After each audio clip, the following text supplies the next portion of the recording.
August Heat by William Fryer Harvey. Feniston Road, Clapham, August 20th, 1900. I have had what I believe to be the most remarkable day in my life, and while the events are still fresh in my mind, I wish to put them down on paper as clearly as possible. Let me say at the outset that my name is James Clarence Withencroft. I am 40 years old, in perfect health, never having known a day's illness. By profession I am an artist, not a very successful one, but I earn enough money by my black and white work to satisfy my necessary wants. My only near relative, a sister, died 5 years ago, so that I am independent. I breakfasted this morning at 9, and after glancing through the morning paper, I lighted my pipe and proceeded to let my mind wander in the hope that I might chance upon some subject for my pencil. The room, though door and windows were open, was oppressively hot, and I had just made up my mind that the coolest and most comfortable place in the neighborhood would be the deep end of the public swimming bath when the idea came. I began to draw. So intent was I on my work that I left my lunch untouched, only stopping work when the clock of St. Jude's struck 4. The final result, for a hurried sketch, was, I felt sure, the best thing I had done. It showed a criminal in the dock immediately after the judge had pronounced sentence. The man was fat, enormously fat. The flesh hung in rolls about his chin. It creased his huge, stumpy neck. He was clean-shaven. Perhaps I should say a few days before he must have been clean-shaven, and almost bald. He stood in the dock, his short, clumsy fingers clasping the rail, looking straight in front of him.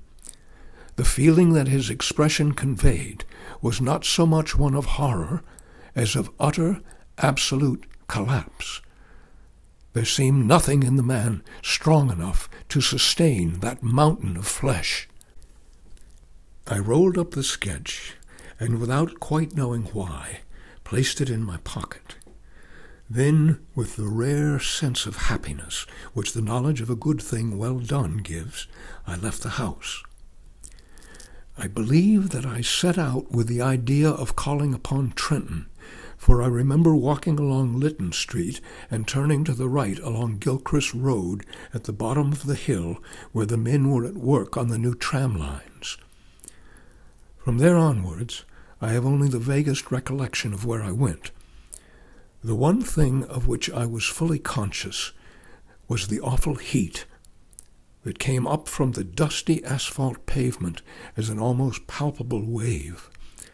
I longed for the thunder promised by the great banks of copper-colored cloud that hung low over the western sky.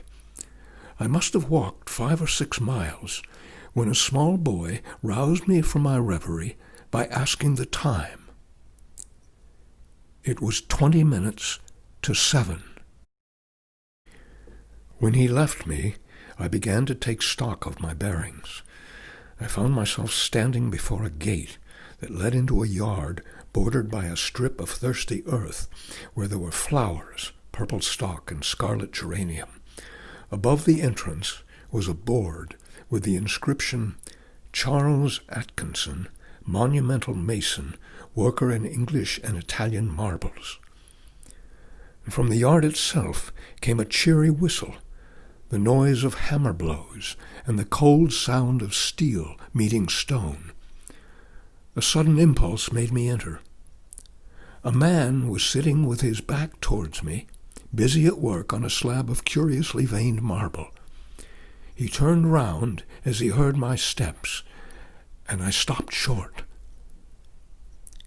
It was the man I had been drawing, whose portrait lay in my pocket. He sat there, huge and elephantine, the sweat pouring from his scalp, which he wiped with a red silk handkerchief. But though the face was the same, the expression was absolutely different. He greeted me, smiling, as if we were old friends, and shook my hand. I apologized for my intrusion. "Everything is hot and glary outside," I said. "This seems an oasis in the wilderness." "I don't know about the oasis," he replied, "but it's certainly hot as hell. Take a seat, sir." He pointed to the end of the gravestone on which he was at work, and I sat down. "That's a beautiful piece of stone you've got hold of," I said. He shook his head. "In a way it is," he answered.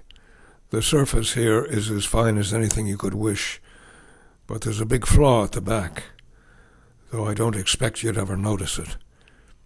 I could never make really a good job of a bit of marble like that. It would be all right in the summer, like this. It wouldn't mind the blasted heat. But wait till the winter comes. There's nothing quite like frost to find out the weak points in stone." "Then what's it for?" I asked. The man burst out laughing. "You'd hardly believe me if I was to tell you it's for an exhibition. But it's the truth. Artists have exhibitions, so do grocers and butchers, and we have them too. All the latest little thing in headstones, you know." He went on to talk of marbles, which sort best withstood wind and rain, which were easiest to work, and then of his garden and a new sort of carnation he had bought. At the end of every other minute he would drop his tools, wipe his shining head, and curse the heat. I said little, for I felt uneasy. There was something unnatural, uncanny, in meeting this man. I tried at first to persuade myself that I had seen him before, that his face, unknown to me, had found a place in some out-of-the-way corner of my memory. But I knew that I was practicing little more than a plausible piece of self-deception.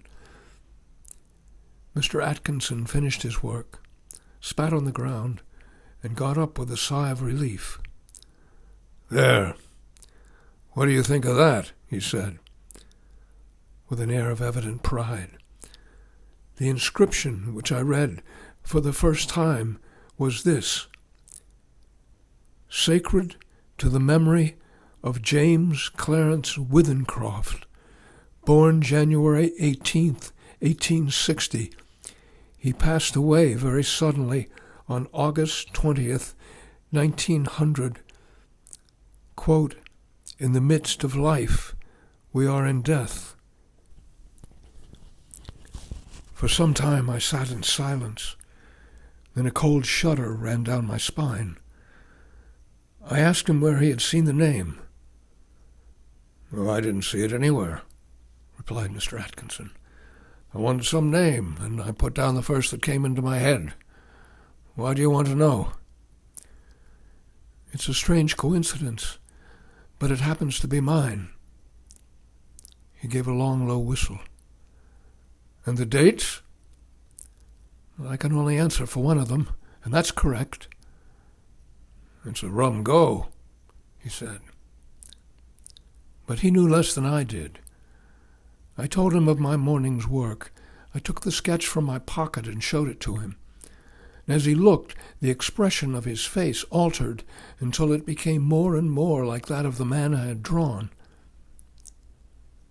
"And it was only the day before yesterday," he said, "that I told Maria there were no such thing as ghosts." Well, neither of us had seen a ghost, but I knew what he meant.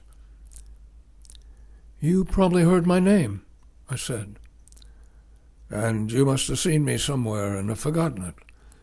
Were you at Clacton-on-Sea last July?" I had never been to Clacton in my life. We were silent for some time. We were both looking at the same thing, the two dates on the gravestone, and one was right. "Come inside and have some supper," said Mr. Atkinson. His wife is a cheerful little woman with the flaky red cheeks of the country bred. Her husband introduced me as a friend of his who was an artist. The result was unfortunate, for after the sardines and watercress had been removed, She brought out a Doré Bible, and I had to sit and express my admiration for nearly half an hour. I went outside and found Atkinson sitting on the gravestone, smoking. We resumed the conversation at the point we had left off. "You must excuse my asking," I said, "but do you know of anything you've done for which you could be put on trial?" He shook his head. "I'm not a bankrupt. The business is prosperous enough. 3 years ago I gave turkeys to some of the guardians at Christmas, but that's all I can think of. And they were small ones, too," he added as an afterthought. He got up, fetched a can from the porch, and began to water the flowers. "Twice a day, regular in the hot weather," he said. "And then the heat sometimes gets the better of the delicate ones. And ferns, good Lord, they could never stand it. Where do you live?" I told him my address. It would take an hour's quick walk to get back home. "It's like this," he said. "We'll look at the matter straight. If you go back home tonight, you take your chance of accidents. A cart may run over you. And there's always banana skins and orange peel, to say nothing of fallen ladders." He spoke of the improbable with an intense seriousness that would have been laughable 6 hours before, but I did not laugh. "The best thing we can do," he continued, "is for you to stay here till 12 o'clock. We'll go upstairs and smoke. It may be cooler inside." To my surprise, I agreed. We are sitting now in a long, low room beneath the eaves. Atkinson has sent his wife to bed. He himself is busy sharpening some tools at a little oilstone, smoking one of my cigars the while. The air seems charged with thunder. I am writing this at a shaky table before the open window.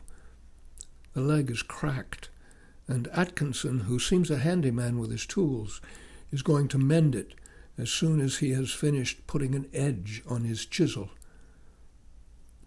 It is after 11 now. I shall be gone in less than an hour.